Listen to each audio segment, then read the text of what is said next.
فرماتی ہے رضی اللہ تعالی عنہ، جب حضور دنیا میں تشریف لائے میرا جی چاہا اپنے یتیم کو دیکھ تو لوں۔ فرماتی ہے میں نے جھانک کر نظر ڈالی تو کیا دیکھتی ہوں، سرکار مدینہ سجدہ فرما رہے ہیں۔ دنیا میں قدم رکھتے ہی سب سے پہلے سجدہ فرمایا اور یہ ثابت کر دیا لوگوں میں اس معبود کی چوکھٹ پہ سجدہ کرنے کے لیے آیا ہوں، لوگوں کو خدا منوانے آیا ہوں، سارے معبودوں کو چھڑا کر ایک پروردگار عالم کے دروازے پہ جھکانے آیا ہوں۔ آمنہ خاتون فرماتی ہے میں نے اٹھا کر گود میں رکھ لیا، پیشانی پہ بوسہ دیا، چوم کر میں نے ہاتھ میں ہاتھ پکڑنا چاہا، دیکھتی کیا ہوں دائیں ہاتھ کی انگلی شہادت والی اٹھائی اور آسمان کی طرف اشارہ فرما رہے ہیں، گویا فرماتے ہیں او میری امی جان، او عرب و عجم کے لوگوں، پہل کے اندر زلزلہ کیوں آیا؟ وہ جیسا کہ عادت چلی ہوئی آ رہی ہے نا، نجومیوں کو بلایا کہ بتاؤ آج رات میں کیا خاص واقعہ نمودار ہوا جس کی وجہ سے میرے محل میں زلزلہ آیا۔ بے شمار نجومی تھے، کسی نے اطلاع دی کہ عرب کے اندر ایک یتیم پیدا ہوا ہے، بے شمار اس قسم کے واقعات ہوئے ہیں، ان کی تشریف آوری کی وجہ سے ایسا ہوا۔ اور اصل مقصد یہ ہے اب آ گئے غربا کے حقوق کے پاسباں، یتیموں کے والی آ گئے، غلاموں کے مولا آ گئے، کمزوروں کے ماوا آ گئے، ضعیفوں کے سہارے آ گئے۔ آج کے بعد بادشاہت نہیں چلے گی، آج کے بعد محلوں میں رہ کر سجدے کرانے والے بادشاہوں کی بادشاہت ختم ہے۔ چنانچہ یہی وجہ ہوئی مزقناہم کل ممزق ان فی ذلک لآیات لکل صبار شکور۔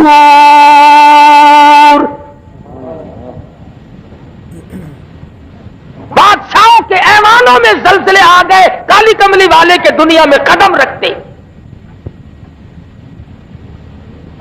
ملک فارس کے اندر ہزاروں سال سے جو آگ روشن ہے اسی رات میں خود بخود بجھ گئی۔ ہم لوگ تلاش میں ہیں، جستجو میں ہیں، تلاش کرتے پھرتے ہیں اس کا سبب کیا بنا۔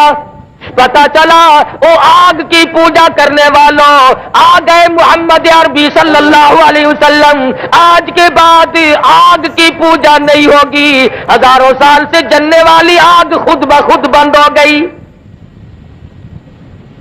دریا خشک ہو گیا جس پانی کی حضور کے زمانے سے پہلے لوگ عبادت کیا کرتے تھے۔ پانی کی عبادت نہیں ہوگی، آگ کی عبادت نہیں ہوگی، بادشاہوں کی عبادت اور ان کی پوجا پاٹ قطعاً نہیں ہوگی اور ہونی بھی نہیں چاہیے۔ دماغ کے مارے ہوئے لوگ ایسی چیزوں کو خدا بنا کے بیٹھ جاتے ہیں جو عقل میں بھی نہیں آتے۔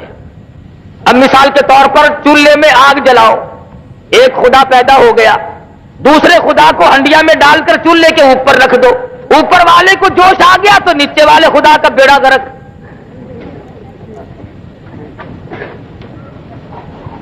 کوئی پانی کو خدا، کوئی آگ کو خدا، کوئی بادشاہ کو خدا، کوئی لکڑی کو خدا، کوئی پیپل اور بڑ کو خدا مانتا تھا۔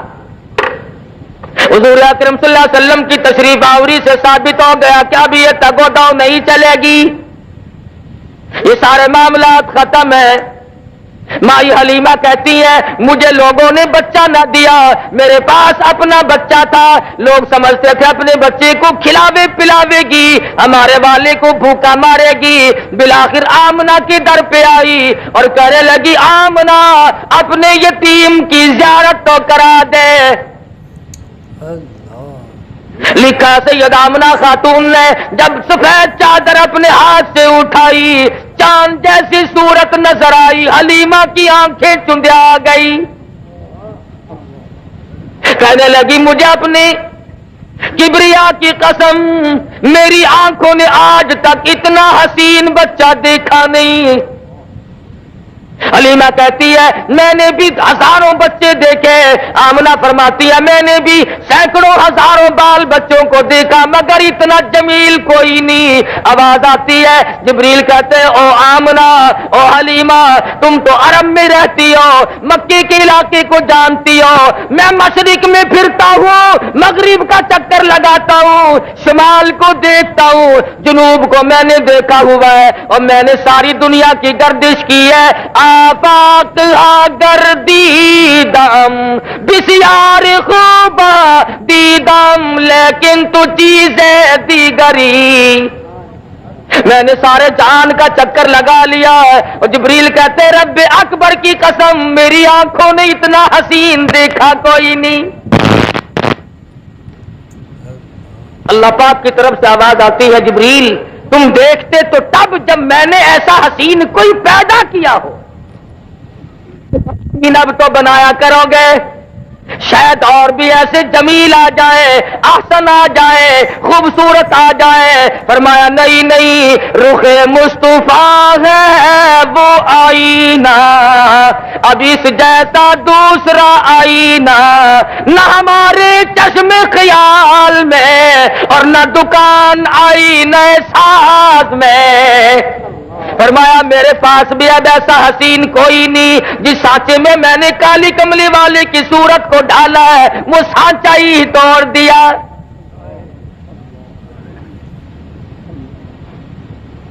کیا ٹھکانہ حسن و جمال کا۔ فرمایا والضحیٰ واللیل اذا سجا، اور میرے محبوب تیرے چمکتے چہرے کی قسم، تیری زلفوں کی سیاہی کی قسم۔ آمنہ فرماتی ہے، حلیمہ کہتی ہے رضی اللہ تعالی عنہا، میری گود میں آمنہ نے حضور کو دے دیا اور ایسی بات کہی جو ایک آخر الزماں پیغمبر کی ماں کہہ سکتی ہے صرف۔ مکے کی ہر عورت نے اپنا بچہ اس لیے نہیں دیا کہ حلیمہ کے پاس اپنا بچہ ہے، ہمارے بچے کی طرف سے بے پرواہی کرے گی۔ سید آمنہ خاتون نے تاڑ لیا، بھانپ لیا، دیکھ لیا، سمجھ لیا، حضور کو پیار سے گود میں لیتی ہے، پیشانی پہ بوسہ دے کر اٹھاتی ہے۔ حضرت آمنہ فرماتی ہے او حلیمہ میری ایک بات سنتی جا، کہیں میرے در یتیم کی محبت میں آ کر، جذبات میں آ کر اپنے بچے کو بھوکا نہ رکھنا، میرے بچے کی وجہ سے کہیں تیرا بچہ بھوکا نہ رہ جائے۔ ہر عورت نے اس لیے بچہ نہیں دیا کہ میرے بچے کی طرف سے بے پرواہی ہوگی، لیکن پیغمبر آخر الزمان کی والدہ ہے نا۔ اور حلیمہ بھی لے کے چلی ہیں۔ ابھی سے دنیا والوں کو بتانا مقصود ہے کہ آ گئے شان والے، عظمت والے۔ حلیمہ نے گود میں لے لیا، خامن آگے بیٹھا ہے، پیچھے بیٹھ کر کے چانے لگی۔ پتا چلا کہ عرب میں دستور تھا عورت پیچھے بیٹھا کرتی تھی، مرد آگے سواری پہ بیٹھا کرتے تھے۔ ہمارے پاکستان کا دستور کچھ اور ہے، تم تو بڑے شہر میں رہتے ہو، میں چھوٹے شہر میں رہتا ہوں۔ ہمارے یہاں ملتان میں شادیوں میں عورتیں اونٹوں کے اوپر بیٹھی ہوئی گاتی چلتی ہے، مرد بڑوے نیچے تالیاں بجاتے چلتے ہیں۔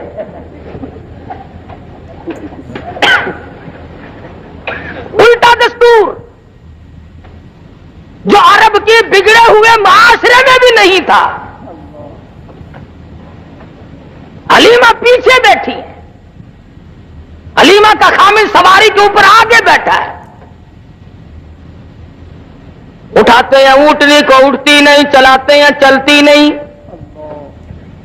اللہ میاں نے اونٹنی کو القا کر دیا، خبردار میرے محبوب کی طرف پیٹھ کیے بیٹھا ہے۔ شاباش،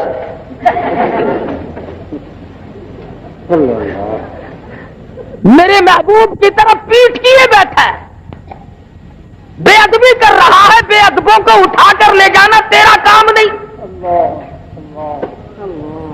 پیغمبر کی عمر شریف 3 دن کی ہے، اس دن اگر کسی نے پیٹھ کر دی تو اونٹنی اٹھا کر نہیں لے جاتی، اور جو 14ویں صدی میں آ کر کے نبی کے دین میں ملاوٹ کرے نمک پاروں کی، وہ کیسے کام چلے گا؟ جتنا ہو سکتا ہے اتنا ہی ملانے کی کوشش کی جا رہی ہے. اور بالآخر بات یہاں لے آتے ہیں کہ صاحب اس میں حرج کیا ہے؟ اچھا ساری عمر ہوگی بالو شاہیوں کا بیڑا گرک کرتے ہوئے اب تک حرج کچھ نہیں ہوا. ایوب خان کے زمانے میں جمعرات اور جمعے کے گوشت کا ناغہ ہوا تھا کہ نہیں؟ ہوا تھا نہیں؟ جمعرات اور جمعے کا گوشت کا ناغہ شروع میں ہوا تھا. اب جمعرات کے بغیر تو فاتحہ کوئی نہ دلائے اور جمعرات کوئی گوشت نہ ملے. اب گاجروں پہ فاتحہ کیسے آئے؟ لوگوں نے مسور کی دال پہ ختم پڑھوانے شروع کر دیے اور تو کوئی راستہ بنا نہیں. مولوی کہنے لگے دیکھو جی یہ ٹھیک نہیں, مردانو چورنے ہو جانے ہیں.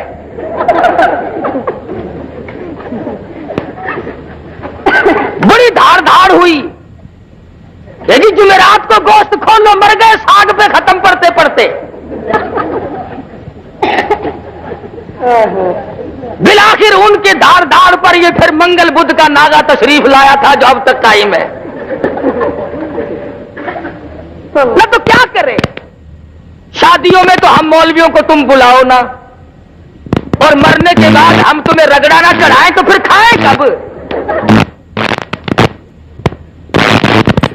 یقین کرو ہم تو تم بیمار ہو جاتے ہو پوچھنے کے لیے اس نیت سے نہیں آتے کہ اللہ کرے خیر ہو, رستے میں دعا مانگتے آتے خدا کرے کانڈا نکل چکا ہو.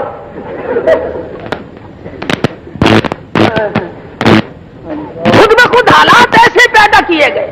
مجال ہے مولوی کو کبھی کوٹھی کے اندر سے گزرنے دیا ہو, ایسی صورت میں نہیں.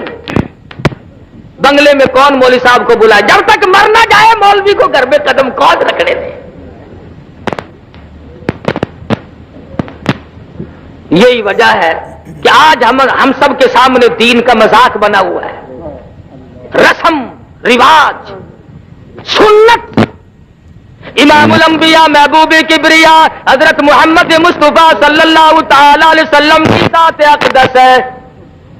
قرآن کریم کہتا لقد کان لکم فی رسول اللہ اسوۃ حسنۃ لمن کان یرجو اللہ والیوم الآخر وذکر اللہ کثیرا والیوم الآخر وذکر اللہ کثیرا. اور لوگوں میں نے اپنا محبوب امام الانبیاء محبوب کبریا حضرت محمد مصطفیٰ صلی اللہ تعالی علیہ وسلم کو تمہارے لیے نمونہ بنا کر کے بھیجا ہے, لیکن جن کے لیے نمونہ بنے ان کی حالات تو دیکھو. وَلَمَّا رَأَى الْمُؤْمِنُونَ الْأَحْزَابَ, غزوہ خندق ہے, چاروں طرف سے کافروں نے بدعہدی کر دی, دشمن ٹوٹ کے پڑ رہے ہیں اور پانی نہیں, روٹی نہیں, بھوک بڑی بے تحاشا ہے, پیاس نے گلوں کو خشک کر دیا ہوا ہے. قرآن گواہی دیتا ہے اذ جاءوکم من فوقکم ومن اسفل منکم واذ زاغت الابصار وبلغت القلوب الحناجر. یاد کرو اس وقت کو جب تمہارے سانس گلے میں اٹک گئے تھے. حالت یہ ہے, صحابہ مدنی کریم صلی اللہ علیہ وسلم کی خدمت میں آ کر عرض کرتا ہے میرے آقا, کرتا اٹھا کر دکھاتا میرے پیٹ پہ ایک پتھر بندھا ہوا ہے. امام الانبیاء محبوب کبریا حضرت محمد مصطفیٰ صلی اللہ تعالی علیہ وسلم نے رحمت والے ہاتھ سے اپنا کرتا مبارک اٹھایا تو 2 پتھر بندھے ہوئے ہیں.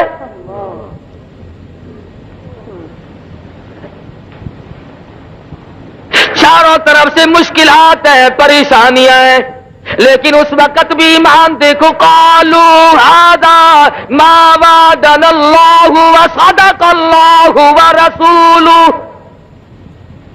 وما زادهم الا ایمانا وتسلیما. بجائے پریشانیوں میں ڈھیلا پڑنے کے, کچھ کچا ہونے کے, صحابہ کرام کی گواہی قرآن کریم دیتا, مضبوط ایمان بنتا چلا گیا. اس پریشانی کے عالم میں بھی قطعاً نہیں گھبرائے. بالآخر غزوہ خندق میں کافروں کا ایک بہادر مدنی کریم صلی اللہ علیہ وسلم کی فوج کے ہاتھوں، صحابہ کرام کے ہاتھوں مارا گیا. انہوں نے کہا جی آپ ہمارے بہادر کی لاش دے دیں، 10,000 روپے ہم سے لے لیں، 10,000 روپے ہم سے لے لیں. ان کے پاس روٹی نہیں، ریشن نہیں، اسلحہ نہیں، پانی نہیں، ضرورت ہے پیسے کی. مدنی کریم کی فوج بھوکی ہے، پیاسی ہے، درختوں کے پتے بھی نصیب نہیں. 3 دن گزر گئے، مدنی کریم کے غلاموں نے پانی آنکھوں سے نہیں دیکھا. ایسے وقت میں جب کہ ضرورت تھی، کہنا چاہیے تھا کہ ہم تو جی 20,000 لیں گے، لیکن سرکار مدینہ صلی اللہ علیہ وسلم نے فرمایا جاؤ تم اپنے بہادر کی لاش یوں ہی مفت ہمارے پاس سے لے جاؤ. او لوگوں یاد رکھو ہم مردوں کی قیمت کھانے والے نہیں، ہم مردوں کی ہم نہ ہوئے اس وقت. ہم ہوتے ضرور کہتے چلو جی بہت ہی نہیں کھاواں گے تو تھوڑی تھوڑی صحیح، کچھ تو راہ بنا ہی لیتے نا. کون مار کھائے، کس نے نظام مصطفیٰ صلی اللہ علیہ وسلم کے لیے دکھ اٹھائے؟ کیا شیخ الہند کی قبر سے پوچھو، مولانا مدنی کی قبر سے پوچھو، مولانا ابوالکلام آزاد مرحوم کی قبر سے پوچھو، رشید احمد گنگوہی کی قبر سے جا کے پوچھو، لاہوری کی قبر سے جا کے پوچھو کہ تمہارا کتنا وقت اور کتنی محنت تمہاری دین و اسلام کے لیے تمہیں اس دنیا میں کرنی پڑے گی. نعرہ تکبیر،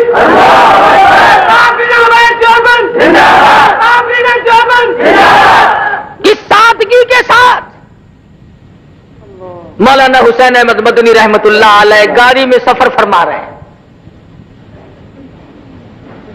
ہندو مسلمان اکٹھے رہتے تھے، ملک تھا ہندوستان.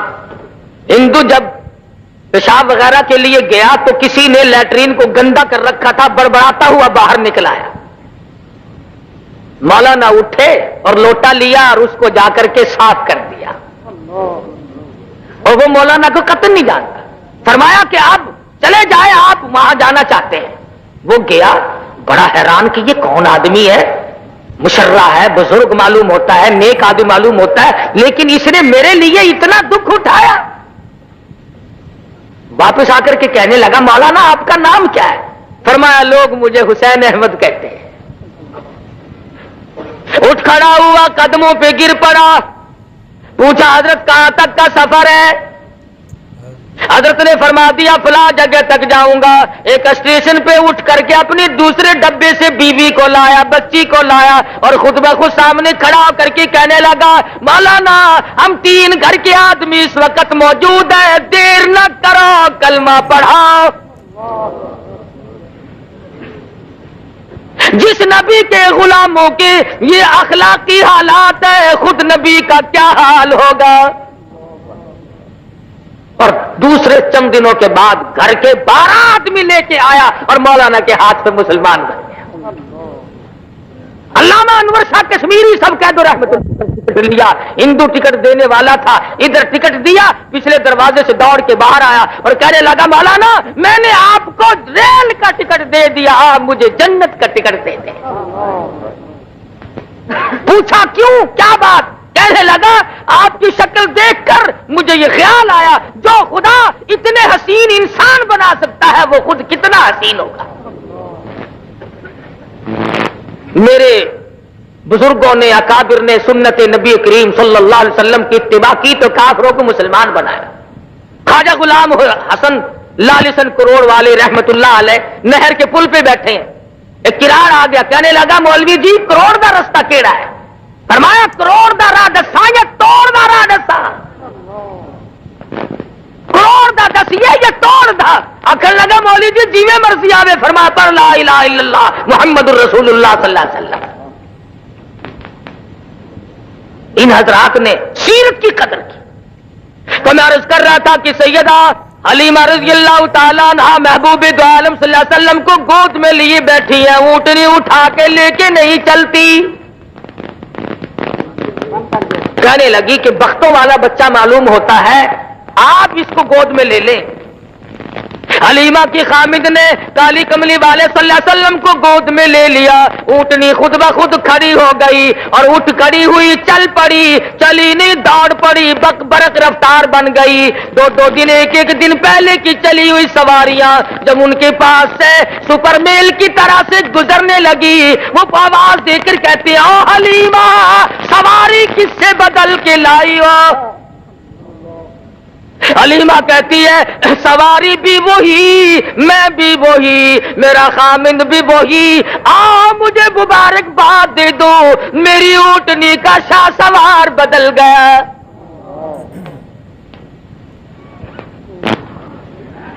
گھر میں لے جاتی ہے، کہنے لگی اپنے خامند کو بکری کے نیچے ذرا دیکھو ایک آدھ دھار دودھ کی مل جائے، اپنے معصوم کو پلاؤں گی۔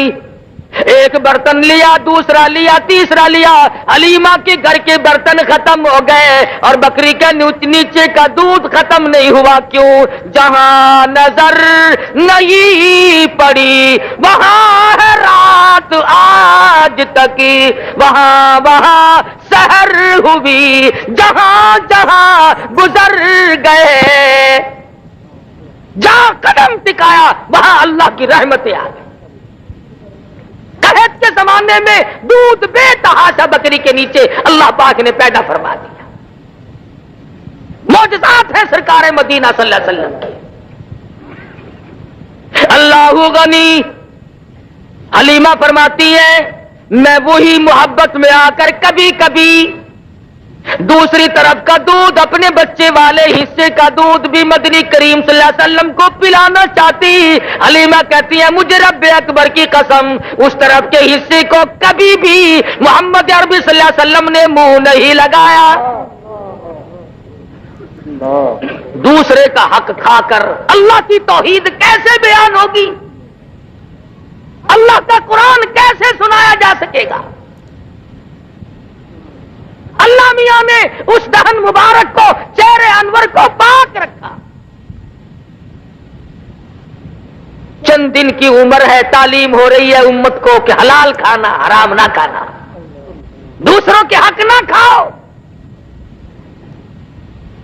ہر ممکن طریقے سے کوشش کرو چاہے تھوڑا ملے مگر حلال مل جائے۔ آج سب سے بڑی چشم پوشی جو ہم نے کی وہ اس طرف سے کی، عورت کبھی نہیں پوچھتی خامن سے کہ تمہاری تنخواہ تو 500 روپیہ ہے اور یہ 3000 10,000 روپیہ تم لائے کہاں سے ہو؟ بس پوچھے گی تو اتنا پوچھے گی، میرے خیال میں کوئی اللہ کا فضل ہو گیا ساڈے اتے۔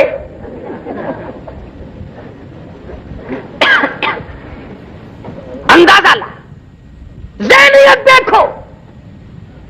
وہ بھی کہتا ہے چپ کر کے بکسے وچ رکھ دے، بس ہن کام انشاءاللہ ٹر روپیہ ساڈا بھی،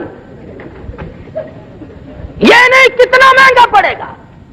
پھر روتی پھرتی ہے مولوی جی 2 منڈے نے ایک بھی سجدہ نہیں، ایک بھی کم دا نہیں، سگو نام دے تو چنگا سی۔ اللہ کی بندیوں کبھی تو سوچو، یہ مدنی کریم صلی اللہ علیہ وسلم کے دروازے پہ کافر مسافر آتا ہے اور آ کر کے کہتا ہے او اللہ کے نبی میں ہوں تو کافر، میں ہوں مسافر، میرے پاس سواری کوئی نہیں، میں سوال کرتا ہوں مجھے کوئی سواری دو میں گھر پہنچ جاؤں۔ مدنی کریم نے نہیں فرمایا جا جا تیرے لیے ہمارے پاس سواری کہاں سے آئی ہے، کھڑے ہو کر فرمایا او لوگوں جو آج میں محمد الرسول اللہ کو سواری دے گا میں جنت میں اعلیٰ درجے کی سواری کا وعدہ کرتا ہوں۔ عبادہ بن ثابت رضی اللہ تعالیٰ عنہ اٹھے اور اپنی اونٹنی دے دی حضور کے ہاتھ میں، حضور نے اس کافر مسافر کو پکڑا دی۔ وہی مسافر کہنے لگا کہ جی برا نہ ماننا مجھے بھوک بھی لگی ہے۔ سرکار مدینہ صلی اللہ علیہ وسلم نے نہیں فرمایا کہ ایک سوال تیرا پورا کر دیا، دوسرے کا اپنا کوئی اور راستہ بنا۔ کھڑے ہو گئے، فرمانے لگے او لوگوں جو آج کھانا میں محمد رسول اللہ کو دے میں جنت میں اعلیٰ قسم کے کھانے کا وعدہ کرتا ہوں۔ علماء نے لکھا ہے کہ اس سوال کا صحابہ میں سے جواب نہ ملا، اور کیوں نہیں ملا؟ 300 صحابہ کا مجمع تھا، پر لکھا ہے کوئی صحابی ایسا نہیں جس کا 3 دن سے کم کا فاقہ.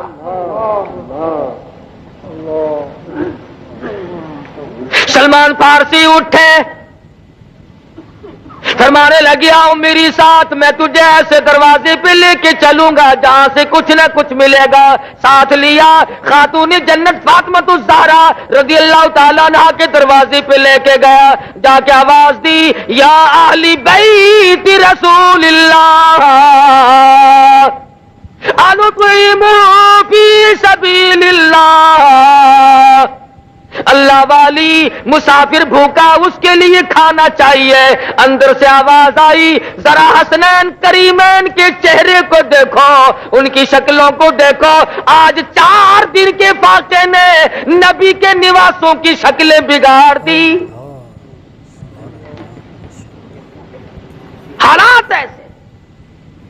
اور جب واپس ہونے لگا مسافر تو آواز آئی, سلمان میری چادر لے جاؤ, یہودی کے پاس جا کے گروی رکھو اور بدلے میں غلہ لے آؤ, پیس پکا کر کھلا کے بھیجوں گی. فاطمہ کے دروازے سے بھوکا کوئی نہ جائے. اپنا 4 دن کا فاقہ ہے. تو یہ حضرات بھی تو دنیا میں زندگی گزار کے گئے, اور آج ہم ہیں. ہزاروں مشکلات آتی ہیں, ان تمام کے لیے آسانی اور ان کا حل دنیا کے اندر تلاش کرتے ہیں, اللہ کی ذات سے نہیں مانگتے. مانگنا چھوڑ دیا لوگوں نے, عورتوں نے بھی مردوں نے بھی. ایسا معلوم ہوتا کہ خدا کو ریٹائر کر دیا. اللہ میاں فرماتے ہیں, او میرے نبی, جب آپ نے مردوں کی قیمت نہیں لینی, میں ان بھوکے پیاسوں کو لڑتا ہوا تڑپتا ہوا برابر دیکھ رہا ہوں. اللہ میاں کا دریائے کرم جوش میں آیا اور آواز دی, او میرے محبوب, اب فرشتے نہیں لڑیں گے, اب جن نہیں لڑیں گے, اب کسی مخلوق کو کافروں کے مقابلے میں نہیں لاؤں گا. کیا بات ہے, آپ نے ایسی بات کہہ ڈالی ہے. فرمایا وقف اللہ وقف اللہ المؤمنین القتال وکان اللہ قویا عزیزا. اب ان کافروں سے میں خدا خود لڑوں گا, میں خدا خود ان سے نپٹوں گا. صحابہ کرام رضوان اللہ تعالی علیہ مجمعین کی عجیب زندگی. جہاد کا موقع ہے, تیاری فرما رہے ہیں مدنی کریم صلی اللہ علیہ وسلم. کوئی اسلحہ, کوئی تیر, کوئی تلوار, کوئی ستو, کوئی کھجور, کوئی کپڑا لا کر پیش کر رہے ہیں. حضرت عرفہ رضی اللہ تعالیٰ عنہ آئی ہے, حضور کے قریب آ کے بیٹھ کے رونے لگ گئی. سرکار اٹھے, تشریف لائے, فرمایا کیوں, کیا بات ہے؟ اندازہ لگاؤ اس قسم کے لوگ کہاں پیدا ہوں گے. عرض کرنے لگی, میرے آقا جنگ کی تیاری ہو رہی ہے, جہاد فی سبیل اللہ کا اعلان ہو چکا ہے, میں نے بھی سن لیا. میں نے بڑی جستجو کی, میرے گھر میں دال نہیں, دال یہ میرے سال کا دودھ پیتا بچہ ہے, میں اسے لے آئی ہوں, اسے قبول فرماؤ. حضور نے فرمایا مائی یہ کیا کرے گا؟ عرض کرنے لگی, میرے آقا جب میدان جہاد گرم ہو جائے اور کافر آپ کی طرف تیر چلانے لگے, میرے بچے کو ڈال کے طور پر آگے کر دینا, میرے بچے کا سینہ ہوگا, آپ کی طرف آنے والے تیر لگیں گے, اور کالی کملی والے میرا کلیجہ ٹھرے گا. ایمان دیکھیے, پیش کرتی ہے اور رو کے کہتی ہے, میرے آقا بیوہ کا نذرانہ رد نہ فرماؤ. اس کا نام ہے ایمان, اس کا نام ہے کالی کملی والے کی نگاہوں نبوت نے جن کو رنگ دیا وہ یوں مستحکم بنے. ارے یہ بھی تو سیرت ہے, جس آنکھ مبارک نے اللہ تبارک و تعالیٰ کا دیدار کیا، جس آنکھ نے عرش معلیٰ کو دیکھا، جس آنکھ نے سدرۃ المنتہا کو دیکھا، جس آنکھ نے بیت المعمور کو دیکھا، جس چشم مبارک نے پہلے دوسرے تیسرے چوتھے پانچویں چھٹے ساتویں آسمان کو دیکھا، سب جگہ رہنے والے مقربین فرشتوں کو دیکھا، ہزاروں مرتبہ جبریل امین کو دیکھا، اسرافیل کو دیکھا، نظام فلک کو دیکھا، نظام شمس کو دیکھا، نظام قمری کو دیکھا، نظام نجومی کو دیکھا، سارے جہان کو دیکھا، خدا کی ذات کو دیکھا، اور لوگوں اس آنکھ کے اوپر کے حصے میں پیشانی میں تیر لگا، اس آنکھ کے اوپر سے لہو بہ رہا ہے۔ یہ بھی تو سیرت ہے نبی کی۔ جبل احد ہے، غار کے دروازے پہ حضور بیٹھے ہیں اور صحابہ کرام چاروں طرف مجمع ہے، خون رس رہا ہے، لہو بہ رہا ہے، صحابہ کی آنکھوں سے آنسو جاری ہیں، میرے آقا کیا کریں؟ عورتیں مرد اپنی جان سے کروڑ سا زیادہ، لکھوں کا زیادہ مدنی کریم صلی اللہ علیہ وسلم کی ذات اقدس کو سمجھتے تھے۔ اسی لیے آج ہمیں انہی کے لائے ہوئے ایمان اور اسلام اور قرآن کو سب سے زیادہ عزیز سمجھنا چاہیے، ایمان کی عالم تر دنیا کی چیزوں سے ہر شے سے افضل اور اعلیٰ سمجھیں۔ لیکن یہ تو کوئی سمجھنے والی بات نہیں کہ آدمی خود بخود اس کے اندر رکھنا اندازی کرنے کی کوشش کرے۔ اگر میں کوئی کام نہیں کر سکتا تو کرنے والے کو بھی تو نہ کہوں کہ تم ایسا کیوں کر رہے ہو۔ ہمارے یہاں تو یہ کچھ مثالیں بن گئی کہ نہ خود چلنا اور نہ چلنے دینا، راستے کو خراب کرنا۔ نہیں اللہ تبارک و تعالیٰ نے فضل فرما دیا، سرکار مدینہ صلی اللہ علیہ وسلم کا نظام دنیا میں غالب اور جاری ساری ہو کے رہے گا، کوئی نہیں روک سکتا۔ کبھی کبھی یہ لوگ کہا کرتے ہیں نا، وہ جی دیکھو یہ مولوی جلسہ تے بہ کے کہندے نے فلانا پھڑیا گیا، فلانا جیل وچ گیا، فلانے نو اے ہویا، یہ کوئی چنگی گل ہے؟ سانو ویکھو آج تک کدے کسی نے پھڑیا ہی نہیں۔ اچھا تانوں کدے نہیں پھڑیا؟ کہ نہیں جی ساڈے بوئے تے کدی پولیس آئی ہی نہیں۔ آوے کیویں؟ کتا دی لئی دکھ آ چل دینے جڑے قوم وچ بندے نے دلیر ہوندے، دین لئی دکھ او چل دینے جڑے قوم وچ بندے نے دلیر ہوندے، کون پوچھدا کاواں تے گدڑاں نو کدی پنجرے باز تے شیر ہوندے۔ پکڑنے جوگی صورت ہو تو کوئی پکڑے، یہاں جب موقع پڑتا ہے تو لوگ ہمیں نہیں چھوڑتے۔ جب بھی موقع آیا تحریک نظام مصطفیٰ صلی اللہ علیہ وسلم کے درمیان میں ایک مرتبہ چلتے جلوس میں سے مجھے پکڑ لیا، مجھے کہنے لگا مولوی چل سیدھا تھانے۔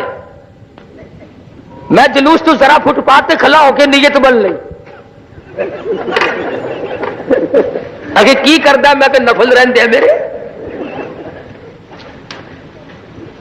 بڑے کون جو کسی کام کے ہی نہ ہو، پنجرے میں شیر آئے گا۔ کتا دی لئی دکھ آ چل دینے جڑے قوم وچ بندے نے دلیر ہوندے، جیل جاوے شیخ الہند، جیل جاوے گا حسین احمد مدنی، جاؤ قاہرہ کی جیل سے پوچھو، مالٹے کی جیل سے پوچھو، تمہاری کوٹڑیوں کو اللہ کے قرآن سے کس نے آباد کیا تھا۔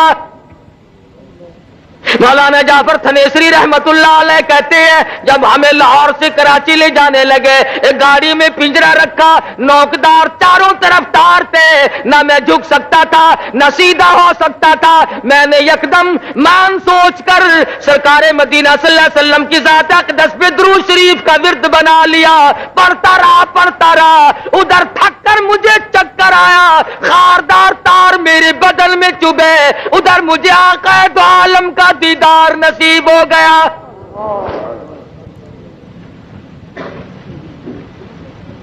تو کہتا دین لئی دکھ آ چل دینے جڑے قوم وچ بندے نے دلیر ہوندے کون پوچھدا کاواں تے گدڑاں نو کدی پنجرے باز تے شہر ہوندے اٹا بوتیاں اسی نو پیندیاں نے جیڑی بیری دے نال نے بیر ہوندے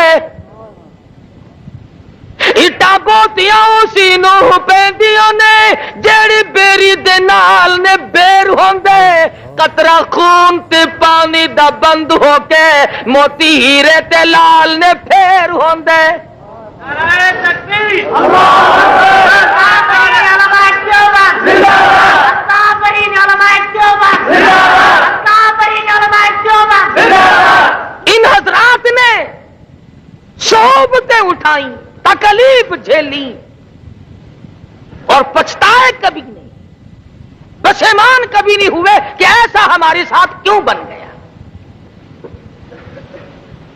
صحابہ کرام کا طرز طریق نقشہ اور سرکار مدینہ صلی اللہ علیہ وسلم کا یہی تو نقشہ ہے سیرت کا مفہوم یہی تو ہے میرے بزرگوں کو لاکھوں حدیث سے اب تک یاد ہیں ایک مولوی نے میں پوچھا تینوں بھی کوئی حدیث آندی آخر آہو میں کہ سنامی ان الناس ان النبی صلی اللہ علیہ وسلم یحب الحلوہ میں کہ اور اکبس آئی بتھیری ہے ایک ہی کافی ہے جہاد میں نہیں جانا میدان جہاد میں جاتے ہوئے دم نکلتا ہے تعویذ پھڑاؤ جی تعویذ پھڑاؤ اور میرا گھر تعویذ رہ گیا پھڑاؤ پھڑاؤ صحابہ کبھی نہیں ان چیزوں کے پیچھے پڑے اللہ غنی مرد تھے یا عورتیں تھی بوڑھے تھے جوان تھے عبداللہ بن خسیمہ رضی اللہ تعالیٰ عنہما مدینہ منورہ میں دونوں باپ بیٹا جھگڑ رہے بیٹا کہتا ہے میں جاؤں گا جہاد میں باپ کہتا ہے نہیں بیٹا میں جاؤں گا اس نے کہا ابا کچھ اور بات ہوتی تو میں آپ کی بات مان جاتا بہشت لٹ رہی ہے میں جاؤں گا قرہ اندازی کی گئی بیٹے کا نام نکلا باپ نے ہاتھ باندھ دیے بیٹے ابھی تو جوان ہے تجھے اور وقت مل جائے گا بوڑھے کو کچھ کمائی کر لینے دے اور میرے جوان بیٹے میری بڑی تمنا ہے کہ میدان جہاد ہو اور میرے ٹکڑے ہو جائیں انس بن نضر رضی اللہ تعالیٰ عنہ احد کے دل 10-12 صحابہ کرام کا مجمع بیٹھا ہے قریب سے گزرتے ہوئے فرمانے لگی کیوں بیٹھے ہو صحابہ کہنے لگے یوں سنا حضور شہید ہو گئے فرمانے لگے ارے جب وہی شہید ہو گئے دنیا میں جی کے کیا کرو گے تلوار لی اور کافروں کی مجمع میں جا گھسے آن کی آن میں ٹکڑے کر دیے گئے کس وقت میں ان حضرات نے حضرت نادر رضی اللہ تعالیٰ عنہ بوڑھی عورت ہے لوہا گرم کر کے زبان پہ داغ دیے گئے جسم پہ داغ دیے جا رہے ہیں پر ایمان کا سودا نہیں کرتی بچی ہے ابو بکر صدیق سب کا رضی اللہ تعالیٰ عنہ سارے مکے کے بڑے بڑے کافر سردار آئے ہیں حضرت اسماء بنت ابو بکر رضی اللہ تعالیٰ عنہ چھوٹی سی بچی ہے حضور صلی اللہ علیہ وسلم کی سالی ہے جاتے ہوئے مدنی کریم ارے ان کے مرتبے کو کیا کہو گے جس کے سر پہ ہاتھ رکھ کر رحمت والا فرمایا اسماء اپنے نبی کا پتہ نہ بتانا آگے پوچھنے ابو جہل کہنے لگا اسماء بتا ابو بکر کی بیٹی تیرا ابا تمہارا نبی کہاں ہے غلط کہتے ہیں لوگ کہ حضرت اسماء نے کہا کہ مجھے پتا نہیں فرماتی ہیں کیوں تم کون ہو پوچھنے والے یہ چمچا گیری بھی بڑی پرانی رسم ہے نا کئی وچوں آکھن لگے نی کڑیے دس دے تو نہیں چھاننی اے مکے دا بڑا بہادر ہے مارو گا تینوں کہنے لگی تم تھوڑے ہو سارے مکی کو اکٹھا کر کے لے آؤ سارے عرب کو اکٹھا کر کے لے آؤ، اور مزہ تو تب ہے ابو بکر کی بیٹی سے کالی کملی والے کا پتہ پوچھ کے دکھاؤ۔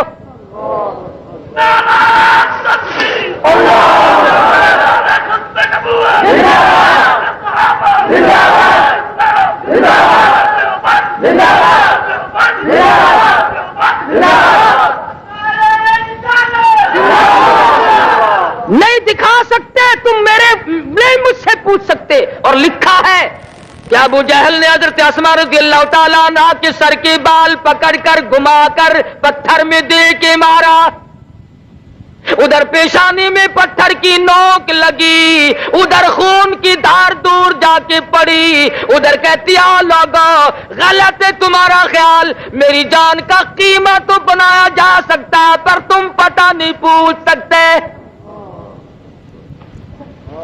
اور قربان جاؤں 3 میل کی غار ثور کی چڑھائی کو طے کرتی ہوئی حضرت اسماء جب حضور اکرم صلی اللہ علیہ وسلم کے لیے کھانا لے کے گئی، رحمت دو عالم کی نظر پڑی، فرمایا اسماء چوٹ کیسے آئی، یہ منہ تیرا سوج کیسے گیا؟ خاموش ہے، یوں ہی ہو گیا۔ فرمایا نہیں نہیں، بچی کی آنکھوں میں آنسو آ گیا، میرے آقا آپ کا پتہ پوچھتے تھے، میں نے بتایا نہیں، انہوں نے مجھے گھما کے پتھر میں دے کے مارا۔ رحمت دو عالم صلی اللہ علیہ وسلم کی آنکھوں میں آنسو آ گئے، فرمانے لگے او میرے پروردگار ابو بکر کے گھرانے پہ کرم فرما، جنہوں نے میری خیر خواہی کے لیے اس معصوم بچی نے بھی اپنے منہ پہ تماچے کھائے۔ عرض کر رہا تھا کہ صحابیات اور صحابہ اکرام مرد تھے یا عورتیں بدلے، ان کو یا ان کا کمال نہیں، اصل کمال ہے کالی کملی والے کی نگاہ کا، ایسا ان کو رنگا، دنیا بدل گئی مگر میرے آقا کا غلام کبھی کوئی تبدیل نہیں ہوا۔ کیسے بدل جائے پرواہ نہیں کرتے۔ حضور اکرم صلی اللہ تعالی علیہ وسلم کے زمانے میں ایک بڑھیا عورت آئی، اللہ غنی، کمزور ہے، تھر تھر کانپ رہی ہے، ضعیف ناتواں ہے، عرض کرنے لگی میرے آقا میرا بھی جی چاہتا ہے کہ مجھ سے اب جوانی جتنی نیکیاں کمائی نہیں جاتی، میرا جی چاہتا ہے کہ میں اس سے بھی زیادہ کماؤں، کیوں؟ آخرت قریب آ رہی ہے، دنیا سے آخر میں نے رخصت ہونا ہے۔ فرمایا بوڑھی مائی تیرے دل کی تمنا تیری آرزو میں اللہ پاک پوری فرمائے، اور سب سے بڑا میں تجھے یہ بتاتا ہوں آج کے بعد اپنی زبان کو اللہ کے قرآن سے ہر وقت لگائے رکھا کر، قرآن کی تلاوت کیا کر۔ حدیث پاک میں آتا ہے جس مکان میں قرآن کریم کی تلاوت کی جاتی ہے آسمان والوں کو یوں نظر آتا ہے جیسے زمین والوں کو چاند نظر آتا ہے۔ آج تلاوت کی توفیق نہیں، عبادت کی توفیق نہیں، اور جو کرتا ہے تھوڑی بہت ہی وہ اچھا نہیں لگتا، اس پہ تنقید تبصرہ۔ پچھلے ہفتے کا ترجمان تو آپ لوگوں نے پڑھا ہوگا، ہمارے ملک میں متحدہ ہندوستان سے نیکی کرنے والے لوگ کچھ اور ہوتے ہیں۔ حضرت مولانا محمد الیاس صاحب دہلوی سب کہہ دو رحمت اللہ علیہ، اللہ تعالیٰ کی کروڑ رحمتیں نازل ہوں۔ بازار سے گزر رہے ہیں، ایک پہلوان صاحب ملے، السلام علیکم، وعلیکم السلام ہوئی، فرمایا بھائی اپنا کلمہ سنا دے، کوئی غلطی نہ ہو، میرا سن لے، میری غلطی نکال دینا، اصلاح ہو جائے گی۔ پہلوان صاحب نے آؤ دیکھا نہ تاؤ دیکھا، پڑاخ سے مولانا کے منہ پہ تماچا مارا۔ وہ پہلوان تھا، مولانا بالکل چھوٹے سے قد کے، نحیف الجسم، تیش تو بنایا جتنے ساتھ تھے مگر صبر کی تعلیم دی ہوئی تھی، خود ہی تو تھپڑ کھایا اور جھک کر کے پہلوان کے قدموں پہ پیروں پہ ہاتھ رکھ دیے مولانا نے، فرمایا پہلوان صاحب معاف کر دینا، غلطی ہو گئی۔ بس اتنی سی بات ہوئی، اس کے بعد اللہ میاں نے اس کا مقدر ہی جگا دیا، سوچنے لگا ماروں بھی میں اور معافی بھی میں دوں۔ اللہ میاں میاں نے ایسا انقلاب زندگی میں دیا کہ ساری عمر مولانا کے قدموں میں گزار دی. ہزارہ لوگوں کو نماز یاد کرائی, لاکھوں لوگوں کو جنازے کی نماز سکھائی. اپنا کھانا, اپنا خرچہ, اپنا پینا سب کچھ ہوتے ہوئے مگر بعض بدنصیب آدمی ان کی مخالفت کو بھی عبادت سمجھتے ہیں.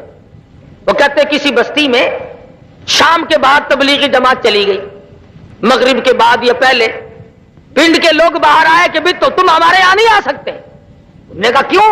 کہ ہمارے پیر صاحب نے منع کر رکھا ہے, دیکھ لو نہیں جاؤ گے, ماریں گے ہم تمہیں. انہوں نے کہا بھی چلو تم